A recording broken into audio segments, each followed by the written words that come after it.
Good morning, everybody. Welcome back to Morning Markets on Wednesday the 3rd of June. A number of things that I wanted to share with you today. Continuing in the theme of Europe, we've continued to see a strong performance from Europe yesterday with the Euro Stoxx 50 up over 2%.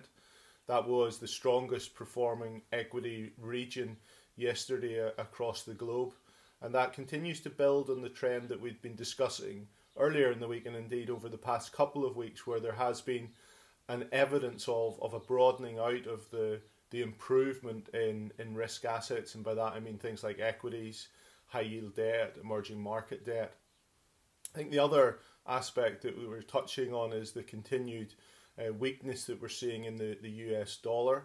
And we've seen it weaken on a trade weighted basis relative to its major trading counterparts, of which both the Eurozone and the UK are large components of that. 2 points I'll come back to in a moment. But we've also seen some strength in emerging market currencies relative to the dollar. And I think the combination of those things are speaking to a slight change in people's attitudes to risk. Why may that be? Primarily, I think it relates to the four factors that we've been talking about in the past.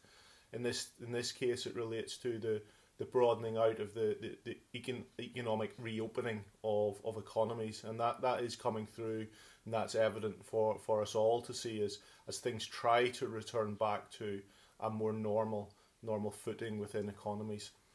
I think then if we touch on just the sterling, the move that we saw in sterling yesterday back above 125 to the dollar, there does seem to be increasing speculation that some form of compromise could be reached between the EU and the UK government by the 30th of June deadline.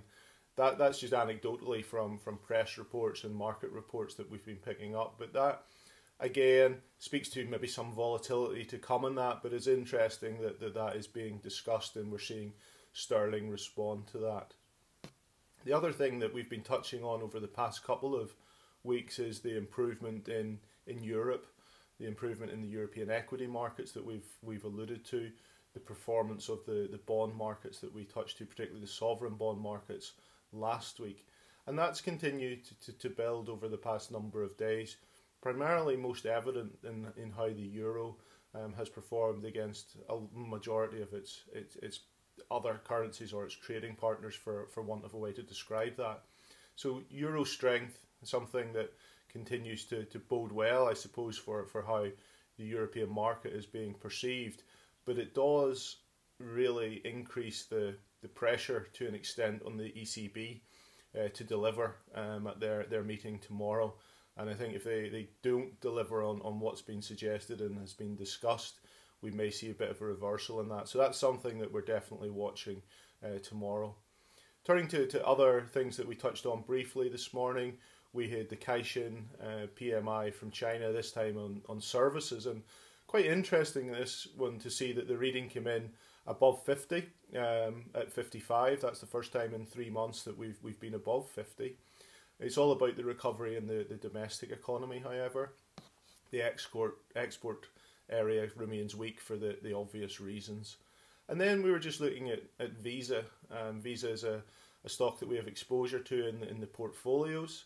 And one of the reasons for looking at that is that it gives a very good read on how transaction volumes are occurring across the globe, and in particular in the US. So giving an insight into potentially how consumers and what consumers are spending on at this point in time. And what did we see there? Well, we saw the payment trends improved to the declined 5% year on year in volume terms. In May, that's a 13% improvement from where we were in April.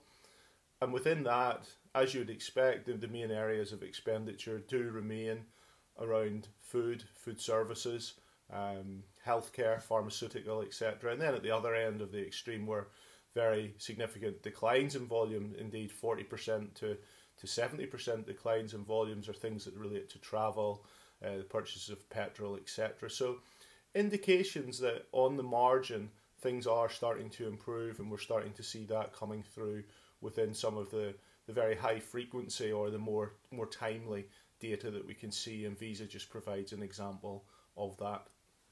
That's it for today. Please join me again tomorrow. Thank you very much.